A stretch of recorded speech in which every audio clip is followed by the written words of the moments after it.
ബഷീറിനെ അനുസ്മരിച്ചുകൊണ്ട് സംസാരിക്കുക എന്നത് ഒരു വേള വളരെ എളുപ്പം ചെയ്യാവുന്നതും മറ്റൊരു തരത്തിൽ ഏറെ പ്രയാസപ്പെട്ട് മാത്രം ചെയ്യാൻ കഴിയുന്നതുമായ ഒരു കാര്യമാണ്.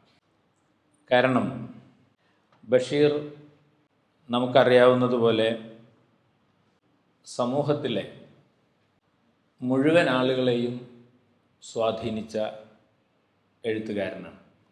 അക്ഷരമറിയാവുന്ന ആരും ബഷീറിനെ വായിച്ചിട്ടുണ്ടാവും. കാരശ്ശേരി മാഷ് സാധാരണ പറയുന്നത് പോലെ അദ്ദേഹത്തിൻ്റെ ഉമ്മയ്ക്ക് വളരെ അടിസ്ഥാനപരമായ വിദ്യാഭ്യാസം മാത്രം ലഭിച്ച അദ്ദേഹത്തിൻ്റെ ഉമ്മയ്ക്ക് ബഷീറിനെ നല്ലപോലെ അറിയാമായിരുന്നു എന്ന് അദ്ദേഹം പറയാറുണ്ട്. ഇത് നമ്മുടെ നാട്ടിലെ മിക്കവാറും പഴയ തലമുറയിൽപ്പെട്ട എല്ലാവരുടെയും അനുഭവമാണ്. അതേസമയം നമുക്കറിയാവുന്നതുപോലെ ബഷീറിനെക്കുറിച്ച് അദ്ദേഹത്തിൻ്റെ ഭാഷയിൽ പറഞ്ഞാൽ ഗഡാഗഡിയൻ പ്രബന്ധങ്ങളും ഗവേഷണവും നടക്കുന്നുണ്ട്. അങ്ങനെ ഒരു സമൂഹത്തിലെ പല തലങ്ങളിലുള്ള മനുഷ്യരെ ഒരേ സമയം ആകർഷിക്കാൻ കഴിഞ്ഞ എഴുത്ത് മലയാളത്തിൽ മറ്റാരെങ്കിലും നിർവഹിച്ചിട്ടുണ്ടോ എന്നെനിക്ക് സംശയമാണ്. അതുകൊണ്ട് തന്നെ ബഷീറിന് ധാരാളം ശകാരങ്ങളും അദ്ദേഹം ജീവിച്ചിരിക്കുന്ന കാലത്ത് കേൾക്കേണ്ടി വന്നിട്ടുണ്ട്. അദ്ദേഹം എഴുതുന്നതെല്ലാം കുട്ടിക്കഥകളാണെന്നും അതൊട്ടും ഗൗരവമില്ലാത്ത സാഹിത്യമാണ് എന്നും വിമർശിച്ചവരുണ്ട്. അങ്ങനെ ബഷീറിൻ്റെ കൃതികളെ നിശിതമായി വിമർശിക്കുന്ന ഒരു പരമ്പര ഒരിക്കലൊരു വാരികയിൽ ആരംഭിച്ചതിൻ്റെ കഥ നമ്മൾ കേട്ടിട്ടുണ്ട്. ബഷീറിൻ്റെ കൃതികളെല്ലാം മോഷണമാണ് എന്നും അതൊന്നും മൗലികതയുള്ള കൃതികളല്ല എന്നും ബഷീറിന് വട്ടാണ് എന്നും അന്ന് പലരും ഈ ആഴ്ചപ്പതിപ്പിൽ എഴുതി. അവസാനം പത്രാധിപർ ബഷീറിനോട് അങ്ങയുടെ പ്രതികരണം എന്താണ് ഇതിനോട് എന്ന് ചോദിച്ചപ്പോൾ ഒരു ചെറിയ കാർഡിൽ ബഷീർ എഴുതി, ബഷീറിന് വട്ടാണ്, പക്ഷേ അത് ഒറിജിനലാണ് എന്നാണ്. ഇത് ബഷീറിന് മാത്രം സാധിക്കുന്ന ഒരു കാര്യമാണ്.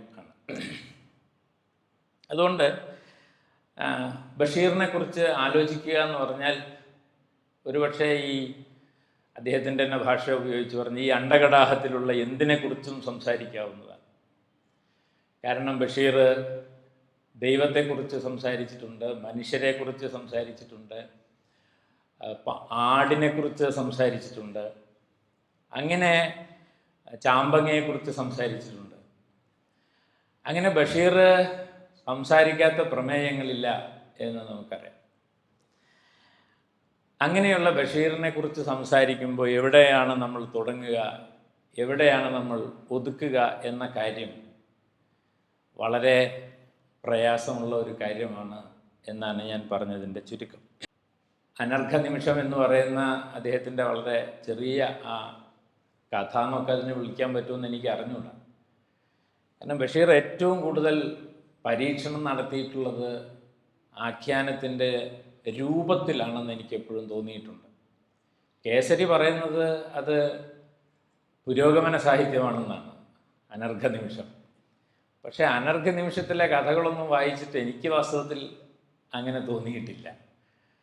അതിനെ കഥ എന്ന് തന്നെ നമുക്ക് വിളിക്കാൻ പറ്റുമെന്ന് എനിക്ക് സംശയം തോന്നിയിട്ടുണ്ട്. ഏതായാലും ആ എഴുത്തിൽ അനർഘ നിമിഷം എന്ന് പറയുന്ന ആ കുറിപ്പിൽ ബഷീർ പറയുന്നൊരു വാക്യമുണ്ട്, ഇനിയും സൗകര്യം പോലെ വായിക്കാവുന്ന ഒരു ലഘുഗ്രന്ഥമാണല്ലോ ഞാൻ എന്ന് അദ്ദേഹം പറയുന്നുണ്ട്. ഇനിയും സൗകര്യം പോലെ വായിക്കാവുന്ന ഒരു ലഘുഗ്രന്ഥമാണല്ലോ ഞാൻ. ഒരുപക്ഷെ ബഷീറിന് നമുക്ക് കൊടുക്കാവുന്ന ഒരു ടാഗ് അതായിരിക്കുമെന്ന് എനിക്ക് തോന്നുന്നു. ഏത് കാലത്തും സൗകര്യം പോലെ വായിക്കാവുന്ന ഒരാളാണ് ബഷീർ എന്ന് പറയാം. അതുകൊണ്ട് ബഷീറിനോട് പലരും ചോദിച്ചു, ബഷീർ ഇപ്പോഴും ഈ കെട്ടുകഥകളൊക്കെ എഴുതിക്കൊണ്ടിരിക്കുകയാണോ എന്ന്. നോവല് കഥ എന്നൊക്കെ പറയുന്നതിനോട് ആളുകൾക്ക് മുമ്പ് അത്ര പ്രതിപത്തി ഉണ്ടായിരുന്നില്ല. ഇന്ദുലേഖ എഴുതിയ സമയത്ത് ചന്തുമേനോൻ അദ്ദേഹത്തിൻ്റെ വളരെ അടുത്ത ചില സുഹൃത്തുക്കൾക്ക് അത് വായിക്കാൻ കൊടുത്തപ്പോൾ അവരൊക്കെ ചോദിച്ചത്, ഇങ്ങനെ ഈ ഇല്ലാത്ത കഥകൾ എഴുതി വെച്ചതുകൊണ്ട് എന്താണ് ഒരു പ്രയോജനം എന്ന് ചോദിക്കുന്നുണ്ട്. ഈ ഇല്ലാത്തത് എഴുതി വെക്കുന്നത് കൊണ്ട് എന്താണ് കാര്യം? അവരൊക്കെ അതുവരെ വായിച്ച് ശീലിച്ചിട്ടുള്ളത് പുരാണങ്ങളും മറ്റുമാണ്. അതൊക്കെ വായിക്കുന്നത് കൊണ്ട് മോക്ഷം കിട്ടുമെന്നെങ്കിലും വിചാരിക്കാം. നിങ്ങൾ എഴുതുന്ന ഈ കെട്ടുകഥകൾ കൊണ്ട് എന്താണ് കാര്യം എന്ന് ചോദിക്കുന്നുണ്ട്. മംഗളോദയം പ്രസിൽ ചെന്നപ്പോൾ ബഷീറിനോടും ചോദിക്കുന്നുണ്ട്. ബഷീർ ഇപ്പോൾ പഴയ പോലെ ഈ കെട്ടുകഥകളൊന്നും എഴുതുന്നില്ലേ? ബഷീർ വളരെ ഗൗരവത്തിൽ പറയുന്നത്, ഞാൻ ചരിത്രമാണ് എഴുതുന്നത്, ഞാൻ ചരിത്രകാരനാണ് എന്ന്. ചരിത്രം കഥ പോലെ എഴുതുന്നു എന്നേ ഉള്ളൂ. അതൊരു വല്ലാത്ത പ്രസ്താവനയാണ്, ചരിത്രം കഥ പോലെ എഴുതുക എന്ന് പറയുന്നത്. അപ്പോൾ ചരിത്രം പലതരത്തിൽ എഴുതാമെന്നാണ് ബഷീർ സൂചിപ്പിക്കുന്നത്. ചരിത്രം നിങ്ങൾ വിചാരിക്കുന്ന പോലെ ചരിത്രമായി തന്നെ എഴുതണം എന്നില്ല. ചരിത്രം നിങ്ങൾക്ക് കഥയായി എഴുതാം, പക്ഷേ കഥയായിട്ടാണ് എഴുതുന്നതെങ്കിൽ അത് ചരിത്രമാണ് എന്ന ഉത്തമ ബോധ്യം ബഷീറിനുണ്ടായിരുന്നു. അതുകൊണ്ട് മുച്ചുവിട്ടുകളിക്കാരൻ്റെ മകൾ എന്ന് പറയുന്ന കഥയിൽ അദ്ദേഹം റെഫറൻസ് വരെ കൊടുക്കുന്നുണ്ട്. ഈ ചരിത്രകാരൻ എഴുതിയ മറ്റ് പുസ്തകങ്ങൾ കാണുക എന്നൊക്കെ പറഞ്ഞ് അടിക്കുറിപ്പൊക്കെ കൊടുത്തിട്ടുണ്ട്. വളരെ ഗൗരവമായിട്ടാണ് ബഷീർ അതിൻ്റെ രചന നിർവഹിച്ചിട്ടുള്ളത്. അപ്പം ഇങ്ങനെ ബഷീർ വാസ്തവത്തിൽ ഈ ജനസ് എന്ന് പറയുന്ന ഒന്നിനെ, ജാനർ എന്ന് സാധാരണ സാഹിത്യ വിദ്യാർത്ഥികൾ പറയും, അതിലാണ് അദ്ദേഹം എല്ലാത്തരം പരീക്ഷണങ്ങളും നടത്തിയിട്ടുള്ളത്. അദ്ദേഹത്തിൻ്റെ ഇത് കഥയായിട്ട് നമ്മൾ വായിക്കുന്നു, പക്ഷെ അദ്ദേഹം അതിനെ ചരിത്രം എന്ന് വിളിക്കുന്നു. അദ്ദേഹം കഥ എന്ന് പറഞ്ഞ് പ്രസിദ്ധീകരിക്കുന്നു, പക്ഷെ വായിച്ചു നോക്കുമ്പോൾ അതൊരു കവിതയാണ് എന്ന് നമുക്ക് തോന്നുന്നു. അനർഘ നിമിഷം വാസ്തവത്തിൽ ഒരു കവിതയുടെ സ്വഭാവമുള്ള ഒരു എഴുത്താണ്. അതിലെ മിക്കവാറും എല്ലാ രചനകളും അങ്ങനെയാണ്. എന്നാൽ അതേസമയം നമുക്കറിയാവുന്ന പോലെ ഒരു ബാലസാഹിത്യം പോലെ വായിച്ചു പോകാവുന്ന നിസ്സാരമായ കഥകളും അദ്ദേഹം എഴുതിയിട്ടുണ്ട്.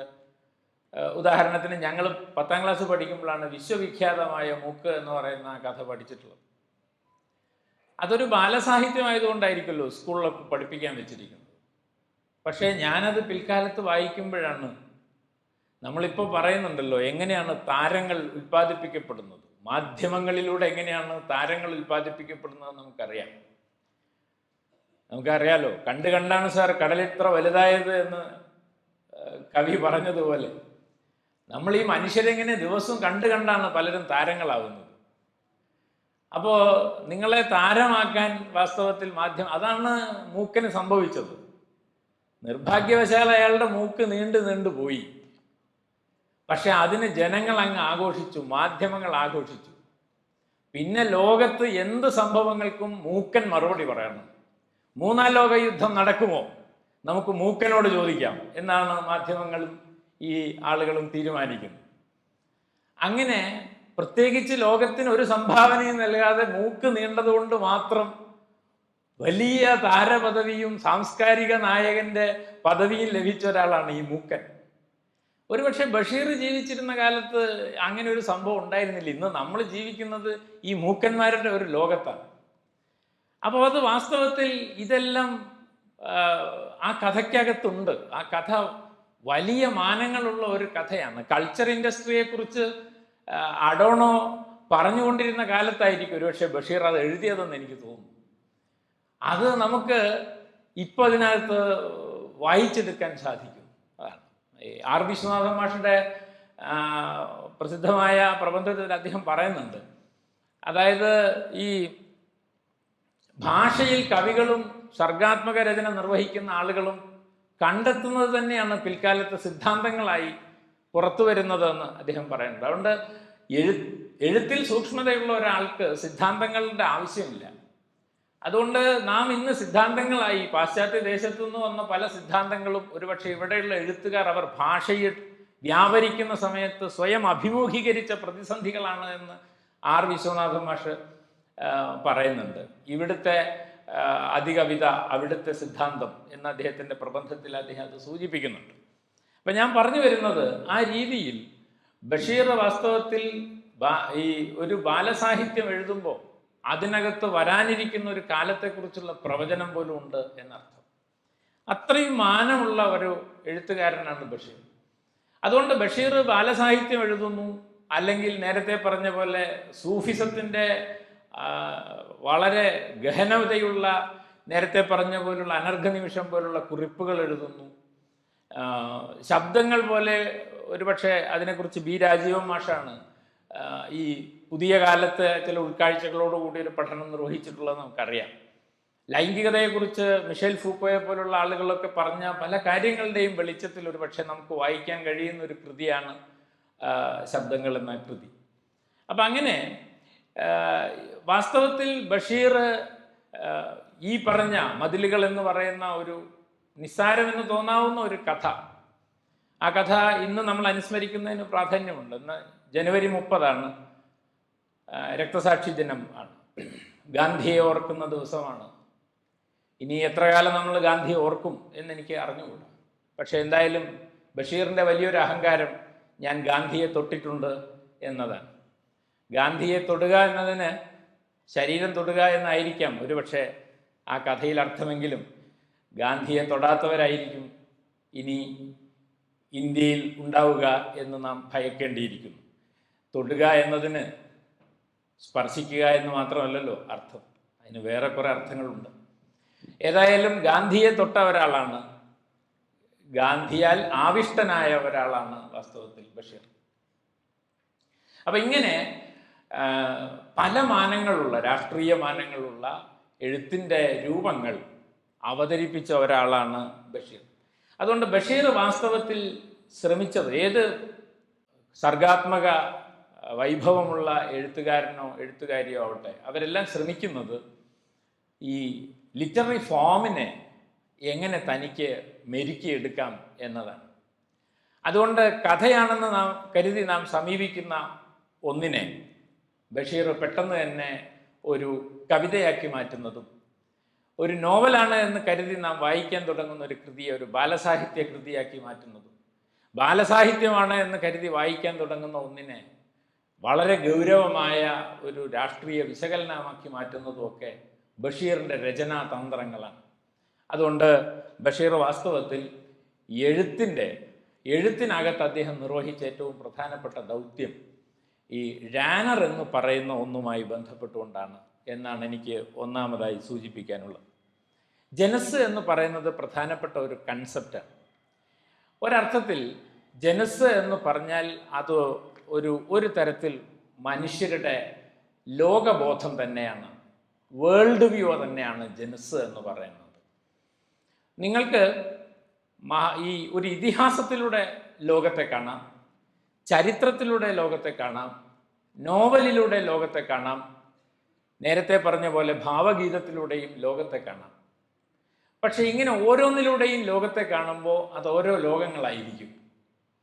ഒരു ജനസിനും ലോകത്തെ പൂർണ്ണമായി ആവിഷ്കരിക്കാൻ കഴിയില്ല.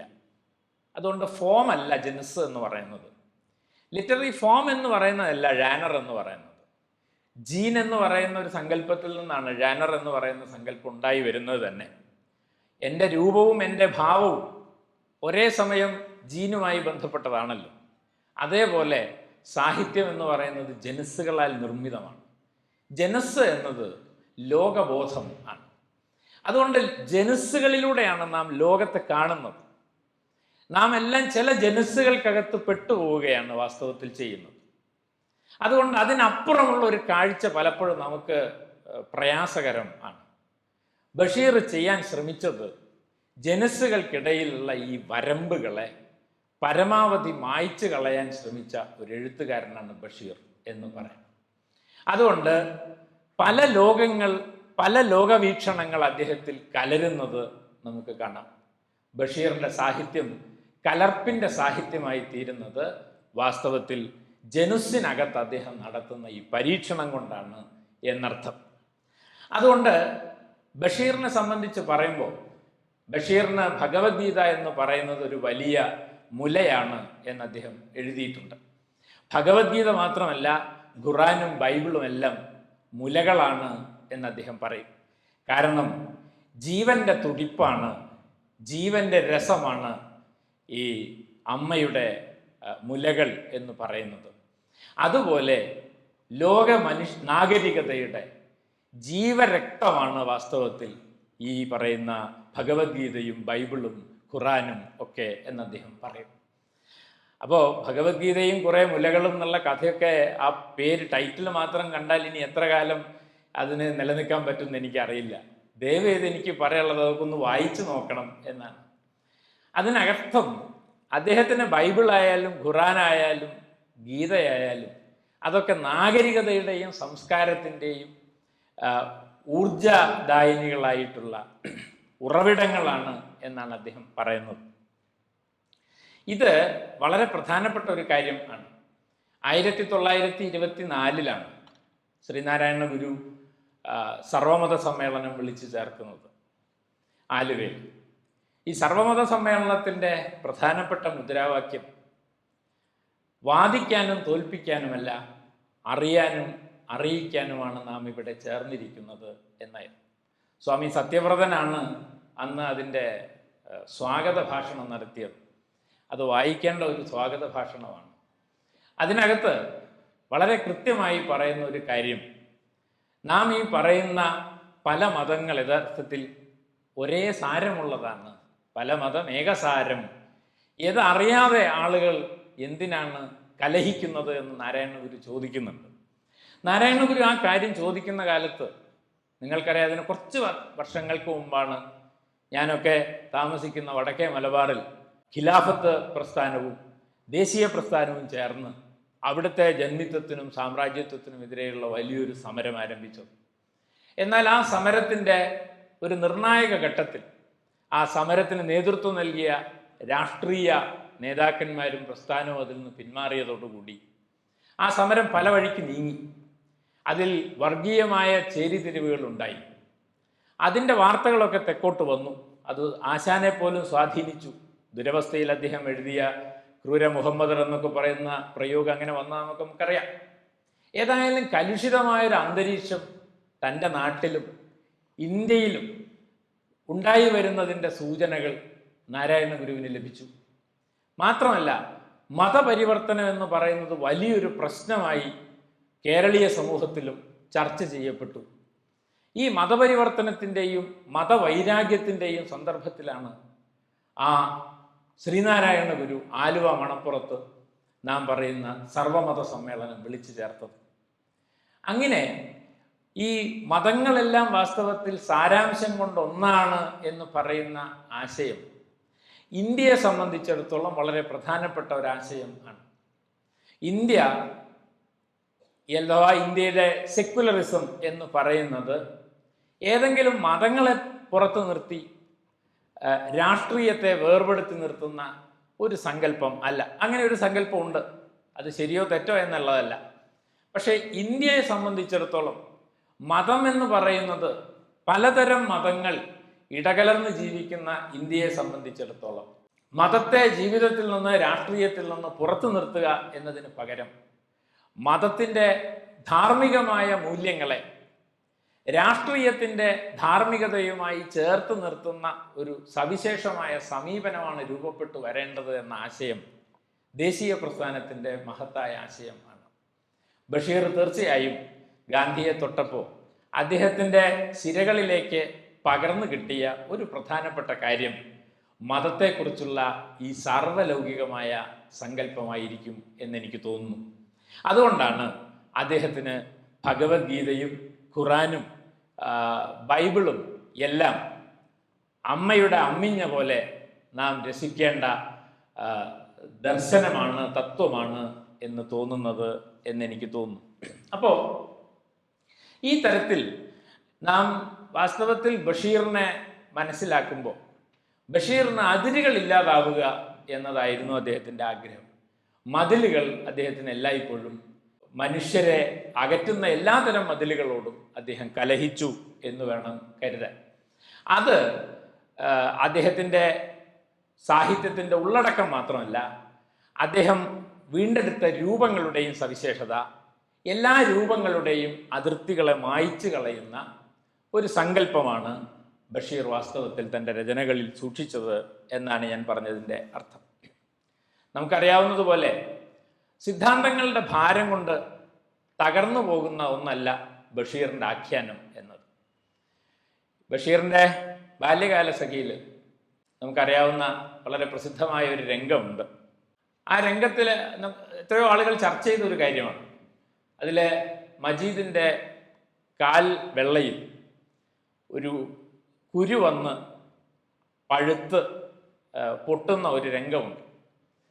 അപ്പോൾ ഇവൻ തീരെ വയ്യാതെ കട്ടിലിൽ ഈ കാൽ വെള്ളയിൽ കുരു വന്ന് വേദനിച്ച് പൊളഞ്ഞ് കിടക്കുകയാണ്. സുഹറയ്ക്ക് അവനെ പോയി ഒന്ന് സമാധാനിപ്പിക്കണം എന്ന ആഗ്രഹമുണ്ട്. പക്ഷെ ആ മുറിയിൽ എപ്പോഴും ആളുകളായതുകൊണ്ട് അവൾക്ക് അവനോട് സ്വകാര്യമായി സംസാരിക്കാനുള്ളൊരവസരം കിട്ടുന്നില്ല. ഇവനാണെങ്കിൽ വേദന കൊണ്ട് പുളയുകയാണ്. ആരുമില്ലാത്ത ഒരു സമയം നോക്കി സുഹറ മജീദിൻ്റെ മുറിയിൽ പോകുന്നു. ആദ്യമായാണ് സുഹറ മജീദിനെ സ്പർശിക്കുന്നത്. മജീദിൻ്റെ കാലെടുത്ത് അവൾ മടിയിൽ വെക്കുന്നു. അവൻ പറയുന്നത് ഞാനിപ്പോൾ മരിച്ചു പോകും എന്നാണ്. അത്രമാത്രം വേദനയാണ് അയാൾ അനുഭവിക്കുന്നത്. സുഹറയ്ക്കും കരച്ചിൽ വരുന്നുണ്ട്, എന്ത് ചെയ്യാൻ പറ്റും? അങ്ങനെ അവൾ ആദ്യമായി അവനെ ചുംബിക്കുന്നത് ചുണ്ടിലല്ല, പഴുത്തു പൊട്ടാറായ കുരുവിലാണ്. അവളുടെ ചുംബനമേൽക്കുന്നതോടെ ആ കുരു പൊട്ടുകയും അവൻ രോഗത്തിൽ നിന്ന് വിമുക്തനാവുകയും ചെയ്യുന്നതാണ് കഥ. ഇതിനെക്കുറിച്ച് പല പണ്ഡിതന്മാരും, ഞങ്ങളെപ്പോലുള്ള അക്കാദമിക പണ്ഡിതന്മാരിൽ പലരും അക്കാലത്ത് എഴുതിയത് ഫ്രോയിഡിയൻ മനഃശാസ്ത്രം ഉപയോഗിച്ച് ഇത് മുഴുവൻ സെക്ഷൽ സിംബോളിസമാണ് എന്നെഴുതിയിരുന്നു. ഇപ്പം അത് വായിക്കുമ്പോഴാണ് എത്രമാത്രം ചെറിയ കാഴ്ചയാണ് സിദ്ധാന്തങ്ങൾ പലപ്പോഴും നമുക്ക് തരുന്നത് എന്നെനിക്ക് തോന്നിയിട്ടുണ്ട്. ഇന്ത്യൻ വർണ്ണാശ്രമ വ്യവസ്ഥയിൽ ഏറ്റവും മോശപ്പെട്ട ഒരു ഭാഗമാണ് കാല് എന്ന് പറയുന്നത്. കാലിൽ നിന്ന് വന്ന ആളുകളൊക്കെ പാദചരാണ്, അവരൊക്കെ മറ്റുള്ളവരുടെ അടിമകളാണെന്നാണ് സങ്കല്പം.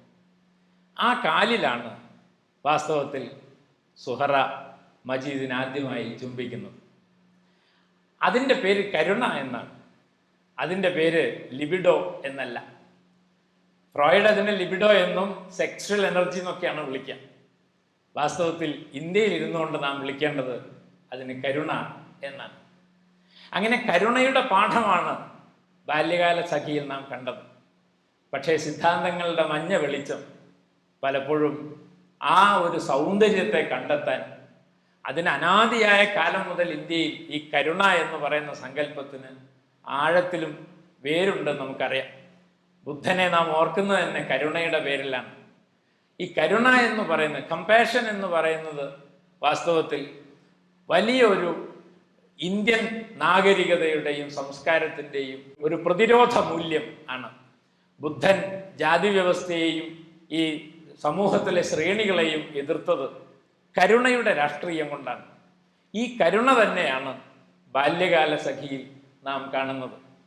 അപ്പോൾ ഇതേക്കുറിച്ച് ഞാൻ ഈ ബാല്യകാല സഖി സിനിമയായിരുന്നു, ആ സിനിമ സംവിധാനം ചെയ്ത സുഹൃത്തും ഒക്കെ ഒരിക്കൽ ഞങ്ങൾ കാലിക്കറ്റ് യൂണിവേഴ്സിറ്റി ക്യാമ്പസിൽ വന്നപ്പോൾ ഈ കാര്യം ഞാൻ അദ്ദേഹത്തോട് പറഞ്ഞപ്പോൾ അദ്ദേഹം പറഞ്ഞത്, ഈ കാര്യം കുറച്ച് മുമ്പ് എന്നോട് പറയായിരുന്നെങ്കിൽ എനിക്ക് ആ കാര്യങ്ങളൊക്കെ ചെയ്യുന്ന ആ സിനിമ ചിത്രീകരിച്ചത് ഇങ്ങനെ ആവേണ്ടിയിരുന്നില്ല എന്നെനിക്ക് തോന്നി എന്ന് അദ്ദേഹം പറഞ്ഞു. അപ്പോൾ ഇത് വാസ്തവത്തിൽ ബഷീറിൽ ഇനിയും നാം കണ്ടെത്താനിരിക്കുന്ന ഈ പറയുന്ന ഇന്ത്യൻ നാഗരികതയുടെ പ്രതിരോധ മൂല്യത്തെ ഇനിയും നമുക്ക് വീണ്ടെടുക്കേണ്ടതുണ്ട് എന്നാണ് ഞാൻ പറഞ്ഞതിൻ്റെ അർത്ഥം. ഞാനൊരു ഒന്ന് രണ്ട് കാര്യം കൂടി പറഞ്ഞ് അവസാനിപ്പിക്കാം. പ്രധാനപ്പെട്ട കാര്യം നേരത്തെ ഞാൻ പറഞ്ഞല്ലോ, ഈ ചരിത്രമെന്നും കഥ എന്നും ബഷീർ പറയുന്നു. വാസ്തവത്തിൽ ചരിത്രം എന്ന് പറയുന്നത് വസ്തുനിഷ്ഠമാണ് എന്നും കഥ എന്ന് പറയുന്നത് കെട്ടിയുണ്ടാക്കുന്നതും അത് എന്താണ് ജീവിതത്തിന് വലിയ വില കൽപ്പിക്കാത്തതാണ് എന്നും നാം കരുതിയിരുന്നു. അതുകൊണ്ട് ജീവിതത്തെ നമുക്ക് നമ്മുടെ ഭാവന കൊണ്ട് നിർമ്മിച്ചെടുക്കുന്ന കഥയ്ക്ക് വലിയ സ്ഥാനമില്ല എന്നും ചരിത്രമാണ് പ്രധാനമെന്നും നാം ഈ പാശ്ചാത്യ പ്രബുദ്ധതയുടെ കാലത്ത് നാം കരുതിയിരുന്നു. അതുകൊണ്ട് പാശ്ചാത്യ പ്രബുദ്ധത നമ്മളെ പഠിപ്പിച്ച ഒരു കാര്യം, സയൻസ് പോലെ ഏറ്റവും പ്രധാനപ്പെട്ട ഒന്നാണ് ചരിത്രം എന്ന് പറയുന്നത്. അതുകൊണ്ട് ചരിത്രം എഴുതുക എന്നതും ചരിത്രബോധമുണ്ടാവുക എന്നതും വളരെ പ്രധാനപ്പെട്ട ഒരു മൂല്യമായി നാം കണ്ടു. എന്നാൽ കഥ എന്ന് പറയുന്നത് നേരത്തെ പറഞ്ഞ പോലെ മനുഷ്യരെ വഴിതെറ്റിക്കുന്നതാണ് എന്നും അത് ആസ്വദിക്കാനുള്ള ഒരു കാര്യം മാത്രമാണെന്നും അതിൽ വലിയ കാര്യമില്ല എന്നും നമ്മൾ കരുതി. എന്നാൽ ഇന്നത്തെ ഇന്ത്യയിൽ നിങ്ങൾക്ക് ആർക്കെങ്കിലും പറയാൻ കഴിയുമോ നാം ജീവിക്കുന്നത് കഥയിലാണോ ചരിത്രത്തിലാണോ എന്ന്? ഒരു സംശയമില്ല, ഇന്ന് ഇന്ത്യ അനുദിനം നടന്നുകൊണ്ടിരിക്കുന്നത് കഥകളിലേക്കാണ് എന്നത് പ്രധാനപ്പെട്ട ഒരു കാര്യമാണ്. അതുകൊണ്ടാണ് ബഷീർ പറഞ്ഞത് ചരിത്രം കഥയായും എഴുതാം എന്ന്. അങ്ങനെ വരുമ്പോൾ കഥ നിസ്സാരമായ ഒരു കാര്യമല്ല. നിങ്ങളുടെ ബോധ്യങ്ങളെ തകർക്കാൻ കഥയ്ക്ക് കഴിയുമെങ്കിൽ, ആ ബോധ്യങ്ങളെല്ലാം നിലനിർത്തേണ്ടതാണെന്ന് നിങ്ങൾ ആഗ്രഹിക്കുന്നുണ്ടെങ്കിൽ നിങ്ങളും കഥകളാണ് ഉണ്ടാക്കേണ്ടത് എന്ന് വരും. അതുകൊണ്ട് എന്താണ് ചരിത്രം എന്ന് ചോദിച്ചാൽ കഥകൾ തമ്മിലുള്ള സംഘർഷമാണ് ചരിത്രം എന്ന് പറയാം. അപ്പോൾ അങ്ങനെ വരുമ്പോൾ അതുകൊണ്ടാണ് പണ്ട് ഗാന്ധി അദ്ദേഹം പുരളിയിലുള്ള ഹരിജന സംഘത്തിൻ്റെ ഒരു യോഗത്തിൽ പ്രസംഗിക്കുമ്പോൾ, ഖാദിയുടെ പ്രചരണം നടന്നുകൊണ്ടിരിക്കുന്ന കാലമാണ്. അപ്പോൾ ഈ ഖാദിയുടെ പ്രചരണം നടക്കുന്നതിൻ്റെ ഭാഗമായിട്ട് ഈ പറയുന്ന തൻ്റെ പ്രസംഗം കേൾക്കാൻ വന്ന ആളുകളോട് ഗാന്ധി പറയുന്നത്, നോക്കൂ, രാമൻ്റെ രാജ്യത്ത് എല്ലാവരും ഖദറാണ് ഉടുത്തിരുന്നത് എന്ന് പറയും. അപ്പം രാമൻ്റെ രാജ്യത്ത് എല്ലാവരും ഖദറാണ് ഉടുത്തിരുന്നത് എന്ന് ഗാന്ധി പറയുമ്പോൾ അവിടെ ഇരുന്ന പലർക്കും ഇത് എന്തൊരു വിഡ്ഢിത്തമാണ് ഇദ്ദേഹം പറഞ്ഞുകൊണ്ടിരിക്കുന്നത് എന്ന് തോന്നിയിരുന്നു. കാരണം രാമൻ്റെ കാലത്ത് ഖദർ ഉണ്ടാവാൻ ഒരു വഴിയില്ലല്ലോ ചരിത്രപരമായി അന്വേഷിച്ചാൽ. അതുപോലെ മറ്റൊരിക്കൽ ഗാന്ധി പറഞ്ഞു, ഈ ഭൂമി കുലുക്കുണ്ടായ ഒരു സ്ഥലത്ത് പോയിട്ട് അദ്ദേഹം പറഞ്ഞു, നിങ്ങൾ അയിത്തം ആചരിക്കുന്നത് കൊണ്ട് ഭൂമിദേവി കോപിച്ചത് കൊണ്ടാണ് ഈ ഭൂകമ്പം ഉണ്ടായത്, അതുകൊണ്ട് ഭൂകമ്പം ഇല്ലാതിരിക്കണമെങ്കിൽ നിങ്ങൾ അയിത്തം ഒഴിവാക്കണം എന്ന് ഗാന്ധി പറഞ്ഞു. ഇത് കേട്ട് അദ്ദേഹത്തിൻ്റെ വലിയ ആരാധകനും ഒക്കെ ആയിട്ടുള്ള ടാഗോർ അദ്ദേഹത്തോട് ചോദിച്ചു, മഹാത്മാവേ, താങ്കൾ എന്ത് വിഡ്ഢിത്തമാണ് ഈ പറഞ്ഞു, അന്ധവിശ്വാസം പ്രചരിപ്പിക്കലാണോ താങ്കളുടെ ജോലി എന്ന് ചോദിച്ചു. അപ്പം അദ്ദേഹം പറഞ്ഞത്, ഭൂകമ്പത്തിൻ്റെ ശാസ്ത്രം പഠിപ്പിക്കാനല്ല ഞാൻ അവിടെ പോയത്, ആ മനുഷ്യരുടെ മനോഭാവം മാറ്റാനാണ് എന്നാണ്. അതുകൊണ്ട് ബുദ്ധി കൊണ്ട് മാത്രമല്ല, മനോഭാവങ്ങൾക്കകത്താണ് മനുഷ്യർ ജീവിക്കുന്നത് എന്നും മനോഭാവത്തെ മാറ്റാൻ കഥകൾ വേണമെന്നും ഗാന്ധിക്ക് അറിയാമായിരുന്നു. അതുകൊണ്ട് ഗാന്ധി പറഞ്ഞു, നിങ്ങൾ പറയുന്ന ഈ ഭഗവത്ഗീത എന്ന് പറയുന്നത് വാസ്തവത്തിൽ അതിലെ അർജുനനും അതിലെ കൃഷ്ണനും അതിലെ യുദ്ധവും ഒന്നും യഥാർത്ഥത്തിൽ നടന്ന കാര്യങ്ങളല്ല. അതിൽ കൃഷ്ണൻ വാസ്തവത്തിൽ അർജുനനോട് പറയുന്നത്, നിങ്ങളുടെ ശത്രുപക്ഷത്ത് നിൽക്കുന്നവരാരായാലും അവരെ ഹനിക്കണം എന്ന് പറഞ്ഞതിൻ്റെ അർത്ഥം നിങ്ങളുടെ ഇന്ദ്രിയങ്ങളെ മനസ്സുകൊണ്ട് കീഴ്പ്പെടുത്തണം എന്നാണ്. അതുകൊണ്ട് അർജുനനെ യുദ്ധത്തിന് പ്രേരിപ്പിച്ച കൃതി ഹിംസയുടെ പുസ്തകമെന്ന് നിങ്ങൾ വിളിക്കുന്ന ഭഗവത്ഗീത എന്നെ സംബന്ധിച്ചിടത്തോളം അത് അഹിംസയുടെ പുസ്തകമാണ് എന്നും, അതുകൊണ്ടാണ് അദ്ദേഹം അനാസക്തി യോഗം എന്ന് പറയുന്ന വ്യാഖ്യാനത്തിൽ അത് അഹിംസയുടെ പുസ്തകമാണ്, അതൊരു കാവ്യമാണ്, അതിലെ അർജുനനും കൃഷ്ണനും ഒക്കെ കഥാപാത്രങ്ങളാണ്, അതൊന്നും തന്നെ നാം കരുതുന്നത് പോലെ ചരിത്ര പുരുഷന്മാരോ ചരിത്ര സംഭവങ്ങളോ അല്ല, ചരിത്രം എനിക്കറിയില്ല എന്ന് ഗാന്ധി പറയുന്നുണ്ട്. അതുകൊണ്ട് ഗാന്ധി എല്ലായ്പ്പോഴും ചരിത്രത്തിൽ പലതും നടന്നിരിക്കും. അതുകൊണ്ടാണ് അദ്ദേഹത്തോട് ചോദിച്ചു, ശംഭൂകനെ കൊന്നതിനെ കുറിച്ച് ഗാന്ധിയോട് ചോദിച്ചപ്പോൾ അദ്ദേഹം പറഞ്ഞു, എൻ്റെ രാമൻ ശംഭൂകനെ കൊല്ലില്ല എന്നാണ് ഗാന്ധി പറഞ്ഞത്.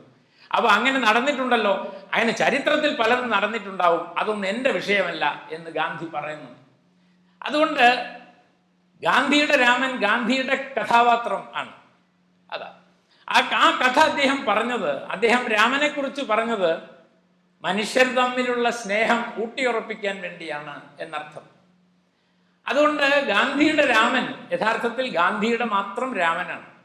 ഞാൻ ഒരിക്കൽ ഈ ലൈബ്രറി സയൻസ് പഠിക്കുന്ന കുട്ടികളോട് അവിടെ പോയിട്ട് സംസാരിക്കേണ്ടി വന്നപ്പോൾ ഞാൻ അവരോട് ചോദിച്ചു, ഭഗവത്ഗീത നിങ്ങൾ ഏത് റാക്കിലാണ് കൊണ്ടുവയ്ക്കുക എന്ന് ചോദിച്ചു.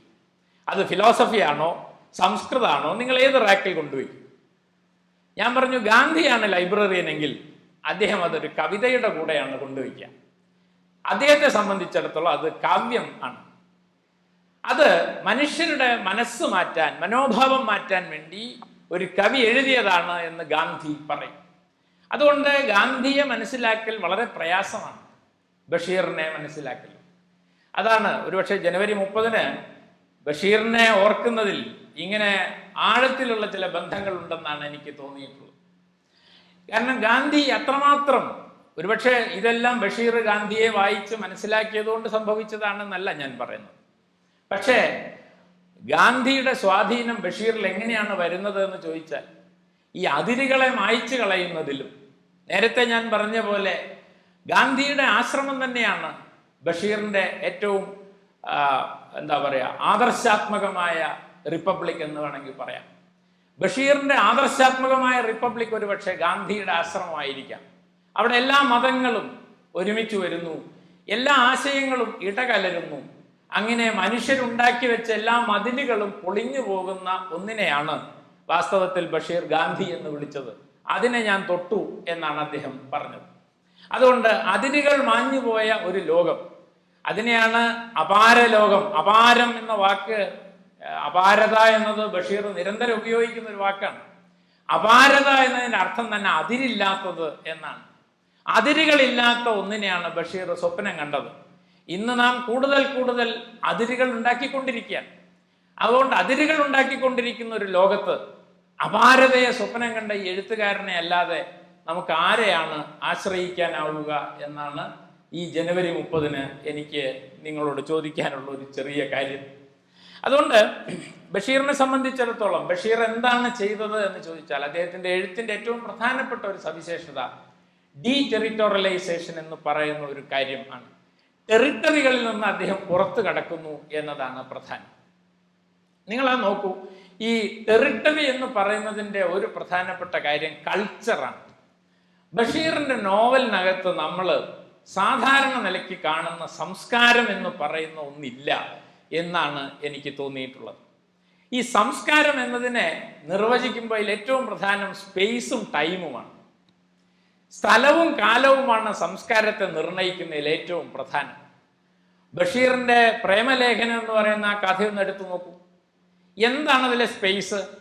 കേശവൻ നായർ താമസിക്കുന്ന ഒരു ചെറിയ മുറിയാണ് സാറാമ്മയുടെ അച്ഛൻ വാടകയ്ക്ക് കൊടുത്ത ആ ചെറിയ മുറിയിലാണ് ആ കഥ മുഴുവൻ നടക്കുന്നത്. ഏറ്റവും അവസാനം ഒരു തീവണ്ടി യാത്ര പോകുന്നുണ്ടെങ്കിലും ആ തീവണ്ടി യാത്രയിൽ ആ ക്യാബിനകത്ത് അവർ മാത്രമേ ഉള്ളൂ, ലോകത്ത് മറ്റാരുമില്ല. അങ്ങനെ വളരെ ലിമിറ്റഡ് ആയ ഒരു സ്പേസിനകത്താണ് ബഷീറിൻ്റെ കഥകളെല്ലാം ചുരുൾ നിവരുന്നത്. അതുകൊണ്ട് തന്നെ അദ്ദേഹത്തിൻ്റെ അദ്ദേഹം കാലത്തെക്കുറിച്ച് പറയുന്നുണ്ട്, അള്ളാഹുവിൻ്റെ ഖജനാവിൽ മാത്രമേ അനന്തമായ സമയമുള്ളൂ എന്ന് അദ്ദേഹം പറയുന്നുണ്ട്. അതുകൊണ്ട് മനുഷ്യൻ്റെ കാലം എന്ന് പറയുന്നത് വളരെ ചെറിയ ഒരു കാലമാണ്. മനുഷ്യൻ്റെ ലോകം എന്ന് പറയുന്നത് വളരെ ചെറിയ ഒരു ലോകമാണ്. നമ്മുടെയൊക്കെ ലോകം അങ്ങനെയാണ്. നമ്മൾ വിചാരിക്കുന്നത് നമ്മൾ ലോകം മുഴുവൻ കണ്ട, ചരിത്രം മുഴുവൻ അറിയാവുന്ന ആളുകളാണെന്ന്. വാസ്തവത്തിലല്ല. നമ്മൾ ജീവിക്കുന്നത് വളരെ നിസ്സാരമായ ഒരു കാലത്തിൽ, നിസ്സാരമായ ഒരു സ്ഥലത്തുമാണ്.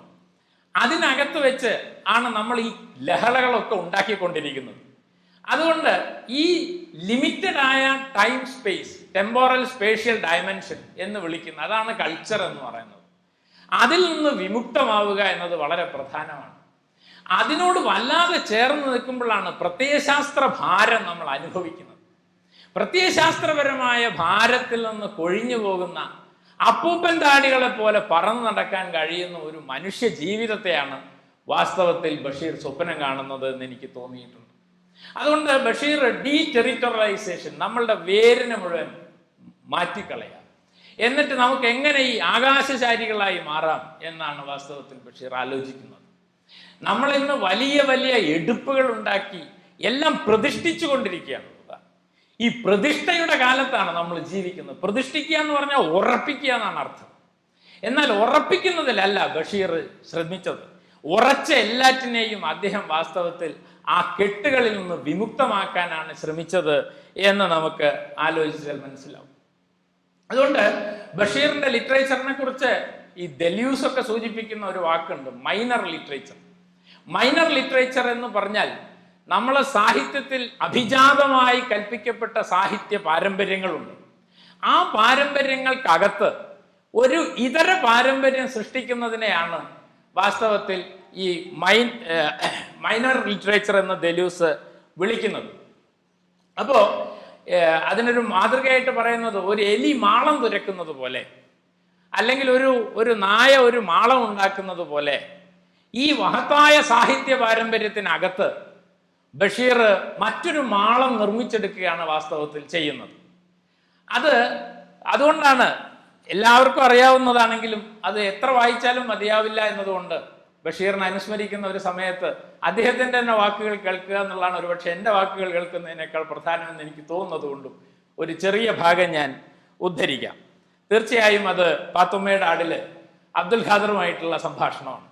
അത് എല്ലാവർക്കും, ഇവിടെ ഇരിക്കുന്ന എല്ലാവർക്കും അറിയാം എന്നെനിക്കറിയാം, എങ്കിലും അത് ഞാൻ ഒന്നുകൂടി വായിക്കാം. അബ്ദുൽ ഖാദറിന് എല്ലാ പുസ്തകം എടുത്തു കൊടുക്കുകയാണ് ബഷീർ.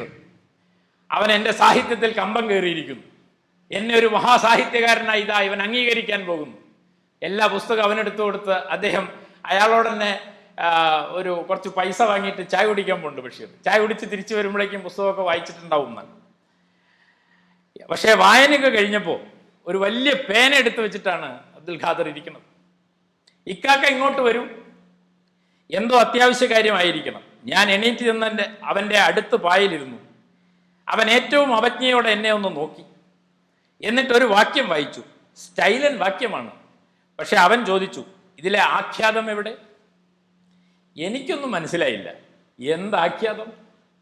അവനൊരു കൊച്ചു വിദ്യാർത്ഥിയോടെന്ന വണ്ണം എന്നോട് കുറെ സംസാരിച്ചു. അതിൽ ആഖ്യാതം, അന്വയം, ലൊട്ട് ലൊടുക്ക് മുതലായ വ്യാകരണ സംബന്ധിയായ ചപ്പളാച്ചി ചർച്ചകളാണ്. ലൊട്ട് ലൊടുക്ക് എന്നൊന്നും അവൻ പറഞ്ഞില്ല. അരമണിക്കൂർ നേരത്തെ വർത്തമാനത്തിൽ അവൻ എന്നെ അജ്ഞനാക്കി വെച്ചു. എന്നിട്ട് പറഞ്ഞു, ഇക്കാക്ക വ്യാകരണം പഠിക്കണം. തന്നെയുമല്ല, കുറെ വ്യാകരണ പുസ്തകങ്ങളുടെ പേരുകളും അവൻ ഉപദേശിച്ചു തന്നു.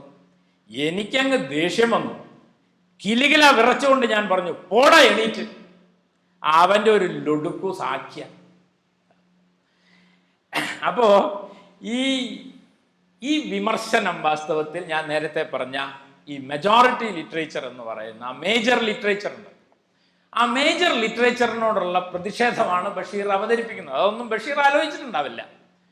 അങ്ങനെ ബഷീർ മൈനർ ലിറ്ററേച്ചർ ഉണ്ടാക്കാൻ അദ്ദേഹം ചെയ്യുന്നത് ഇതേ ഭാഷയുടെ തന്നെ എല്ലാതരം ചിട്ടകളെയും അദ്ദേഹം ലംഘിക്കുകയാണ് വാസ്തവത്തിൽ ചെയ്യുന്നത്.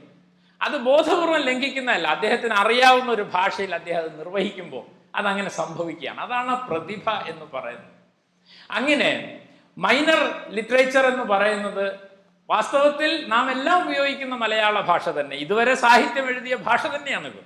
പക്ഷെ അതേ ഭാഷ ഉപയോഗിച്ച് നിങ്ങൾക്ക് ഈ വലിയ സാഹിത്യത്തിൻ്റെ ഈ വലിയ ദന്തഗോപുരത്തിനകത്ത് നിങ്ങൾക്ക് ഒരു എലിമാളം ഉണ്ടാക്കാൻ കഴിയുമോ എന്നതാണ് ഒരു പ്രധാനപ്പെട്ട അന്വേഷണം.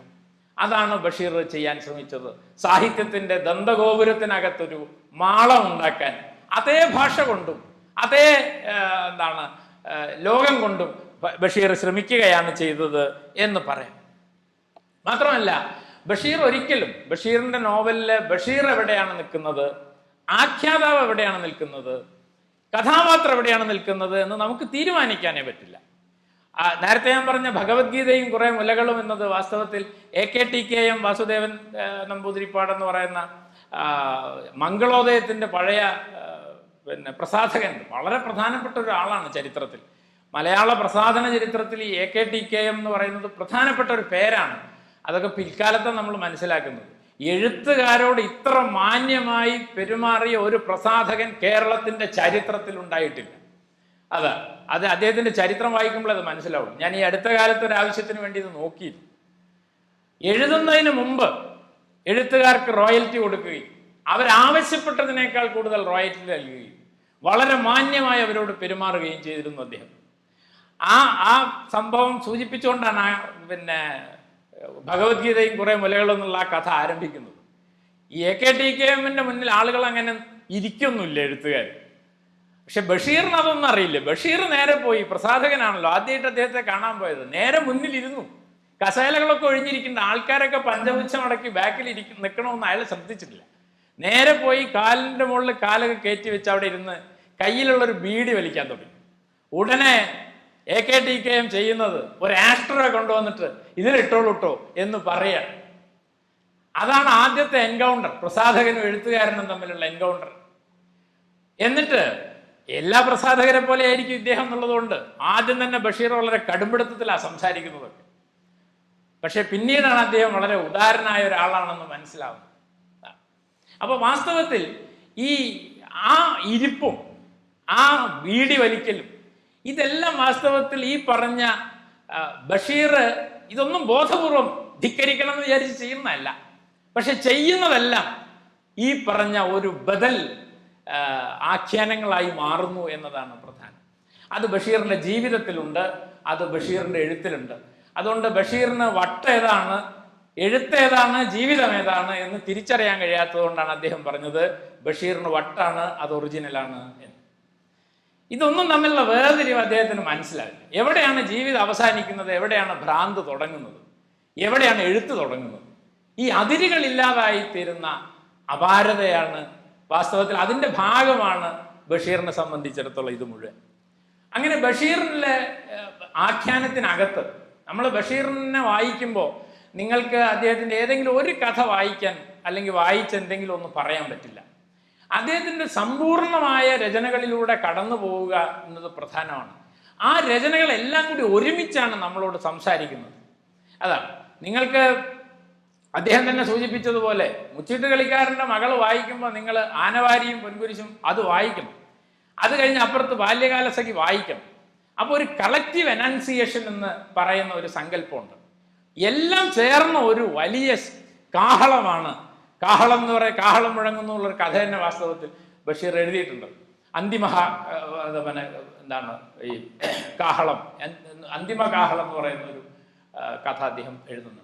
അപ്പം ആ നിലയ്ക്ക് ഈ കാഹളമാണ് വാസ്തവത്തിൽ അദ്ദേഹത്തിൻ്റെ എന്നുടെ ഒച്ച കേട്ടുവോ വേറിട്ട് എന്ന് ചോദിക്കുന്ന ഏർപ്പാടല്ല. എല്ലാ ശബ്ദങ്ങളും ഒരുമിച്ചാണ്. അതിനകത്ത് ബഷീറിന്റെ ശബ്ദം ഉണ്ടാവും, ആടിന്റെ ശബ്ദം ഉണ്ടാവും, എല്ലാം ഉണ്ടാവും അതിനകത്ത്. അങ്ങനെയാണ്.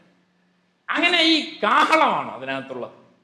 പക്ഷേ അതിൽ ചരിത്രവും നേരത്തെ പറഞ്ഞ പോലെ ഭാവനയും എല്ലാം കൂടിക്കലർന്നിട്ടുണ്ടാവും. മറ്റൊരു പ്രധാനപ്പെട്ട കാര്യം ഈ ഡെല്യൂസ് പറയുന്നതാണ് മൈനർ ലിറ്ററേച്ചറിനെ കുറിച്ച്. ഈ പൊളിറ്റിക്കൽ എൻഗേജ്മെന്റ് എന്ന് പറയുന്നത് വളരെ പ്രധാനമാണ് മൈനർ ലിറ്ററേച്ചർ. സാധാരണ നമുക്കറിയാം ഒ.വി. വിജയന്റെ ധർമ്മപുരാണം എന്ന് പറയുന്നത് അടിമുടി രാഷ്ട്രീയ പരാമർശം ഉള്ളതാണ്. പൊതുവെ നമ്മുടെ സാഹിത്യത്തിലെ ഒരു പ്രവണത എന്താണെന്ന് ചോദിച്ചാൽ, സാഹിത്യം എഴുതുന്ന ആ കഥയ്ക്കകത്തുള്ള കഥാപാത്രങ്ങളും കഥയ്ക്കകത്തുള്ള സംഭവങ്ങളുടെയും എല്ലാം പശ്ചാത്തലമായിട്ടാണ് പൊളിറ്റിക്സ് നിൽക്കുക. എന്നാൽ എഴുതുന്നതെല്ലാം പൊളിറ്റിക്കലി എൻഗേജ് ചെയ്യുന്ന ഒരു എഴുത്താണ് മൈനർ ലിറ്ററേച്ചറിന്റെ പ്രത്യേകതയായിട്ട് ഡെല്യൂസ് പറയുന്നത്. ഇപ്പോൾ ഞാനൊരു ചെറിയ ഉദാഹരണം പറയാം. എങ്ങനെയാണ് ബഷീറിന്റെ എഴുത്ത് പൊളിറ്റിക്കൽ ആവുന്നത്? അദ്ദേഹം പൊളിറ്റിക്സ് എഴുതാനോ പൊളിറ്റിക്സിന്റെ പശ്ചാത്തലം ഒന്നും അദ്ദേഹം പരിശോധിക്കുന്നില്ല. അതൊന്നും അദ്ദേഹത്തിന്റെ വിഷയമല്ല. വെറുതെ ഒരു സെന്റൻസ് ഞാൻ വായിക്കാം. ഒരു പ്രാധാന്യം ഇല്ലാത്തൊരു സെന്റൻസാണ്. പക്ഷെ നോക്കൂ, അവനെയും എന്നെയും ഒരുമിച്ച് ഒരു ദിവസമാണ് സ്കൂളിൽ കൊണ്ടുപോകാൻ ആക്കിയത്. ഇതും പാത്തുമ്മയുടെ ആടിലുള്ളതാണ്. അന്ന് അത് മുഹമ്മദൻ സ്കൂളായിരുന്നു. ഉമ്പിണി അണ്ണൻ എന്ന് പേരായ ഒരു ഭക്തനാണ് ആ സ്കൂൾ പണി കഴിപ്പിച്ചത്. മുഹമ്മദൻ സ്കൂളാണ്, പക്ഷെ അത് നടത്തുന്നത് ഭക്തനായ ഒരു ഹിന്ദുവാണ്. ഇത് സാമാന്യമായിട്ട് എഴുതി പോകുന്നതാണ്. പക്ഷെ എനിക്കറിയാം, ഞാനൊരു മാപ്പിള കലണ്ടർ ഉള്ള ഒരു സ്കൂളിലാണ് പഠിച്ചത്. ആ സ്കൂൾ നടത്തിയിരുന്നത് ഞങ്ങളുടെ നാട്ടിലെ ഒരു സമ്പന്ന കുടുംബത്തിൽപ്പെട്ട ഒരു നായർ വിഭാഗത്തിൽപ്പെട്ട ആളുകളാണ്. ഈ മാപ്പിള കലണ്ടർ എന്ന് പറയുന്നത് ബ്രിട്ടീഷുകാരുടെ കാലത്ത് ആരംഭിച്ച ഒരു സവിശേഷമായ സമ്പ്രദായമാണ്. മലബാറിൽ നേരത്തെ പറഞ്ഞ ഈ കലാപങ്ങളൊക്കെ നടന്നു കഴിഞ്ഞപ്പോൾ മുസ്ലിങ്ങൾക്ക് പൊതുവിദ്യാഭ്യാസം ഇല്ലാത്തത് കൊണ്ടാണ് ഇങ്ങനെയുള്ള പ്രശ്നങ്ങളൊക്കെ ഉണ്ടാകുന്നത്. അതുകൊണ്ട് അവർക്ക് പൊതുവിദ്യാഭ്യാസം നൽകണം, പക്ഷെ അവരുടെ മതവിദ്യാഭ്യാസത്തിന് അതൊരു തടസ്സമാകരുത്. അങ്ങനെ വെള്ളിയാഴ്ച സ്കൂൾ ഉണ്ടാവില്ല, നോമ്പ് കാലത്ത് ഒരു മാസം സ്കൂൾ ഉണ്ടാവില്ല, പകരം ഏപ്രിൽ മാസത്തിൽ സ്കൂൾ ഉണ്ടാവും. ഇതിനെയാണ് മാപ്പിള കലണ്ടർ എന്ന്. കൊളക്കാട്ടിയാലി AM-LP സ്കൂളിലാണ് ഞാൻ പഠിച്ചത്. എന്ന് പറഞ്ഞാൽ ഈ മാപ്പിള ലോവർ പ്രൈമറി സ്കൂളാണ്.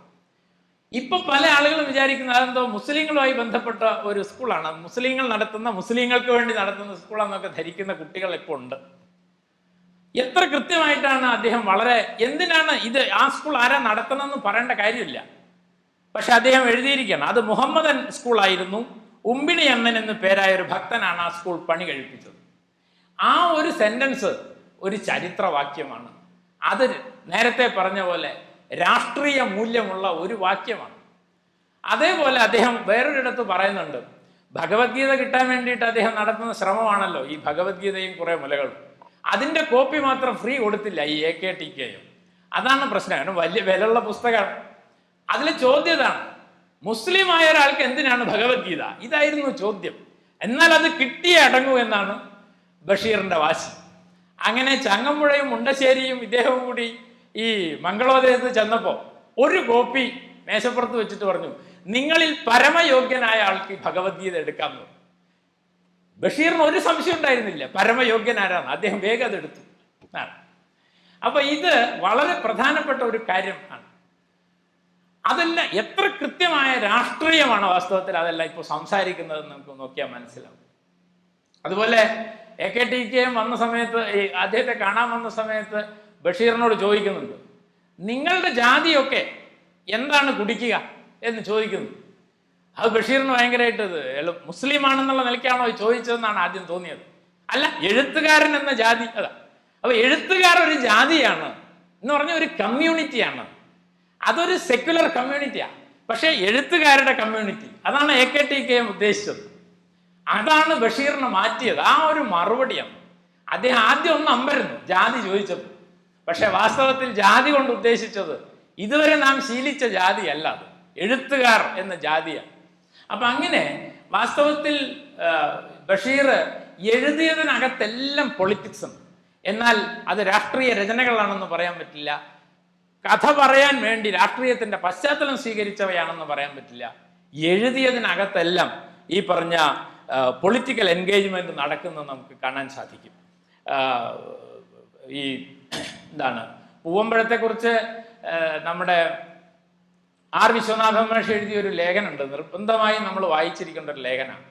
പൂവമ്പഴം എന്നുള്ള കഥ തന്നെ R. വിശ്വനാഥൻ മാഷ് വായിക്കുന്നത് കാണുമ്പോഴാണ് ജീവൽ സാഹിത്യത്തോടുള്ള ഒരു പ്രത്യേക തരത്തിലുള്ള പ്രതികരണമാണ് ആ കഥ എന്ന് മാഷയിൽ തെളിയിക്കുന്നുണ്ട്. അത് വായിക്കേണ്ട ലേഖനമാണ്. ഞാനത് വിശദീകരിക്കാൻ സമയമില്ലാത്തതുകൊണ്ട് ഞാനത് പറയുന്നില്ല. അങ്ങനെ ബഷീർ എഴുതിയ ഈ നിസ്സാര കഥ, ഭാര്യയ്ക്ക് പൂവമ്പഴം വേണമെന്ന് പറഞ്ഞപ്പോൾ ഓറഞ്ച് കൊണ്ടൊന്ന് അടിച്ച് തീറ്റിക്കുന്നതാണ് കഥ. അത് സ്ത്രീവിരുദ്ധമാണെന്നൊക്കെ പറഞ്ഞ് ഭയങ്കര വാദം ഒരു കാലത്തുണ്ടായിരുന്നു. അതിനെക്കുറിച്ച് R. വിശ്വനാഥൻ മാഷ് പറയുന്നത് അതിലെ പൂവമ്പഴമല്ല, അതിലെ ഓറഞ്ച് അല്ല, അത് സാഹിത്യ ഭാവുകത്വത്തെ കുറിച്ചുള്ള ഒരു ചർച്ചയാണ്. നിങ്ങൾ ഈ പുളിയുള്ള കുറച്ച് നാരങ്ങ കഴിച്ച് ശീലിക്കണം, അത് ഈ കാലത്തിന്റെ ആവശ്യമാണെന്ന് പഠിപ്പിക്കുകയാണ് അക്കാലത്ത് വാസ്തവത്തിൽ ബഷീർ ചെയ്തതെന്ന് മാഷ് അതിനകത്ത് പറയുന്നുണ്ട്.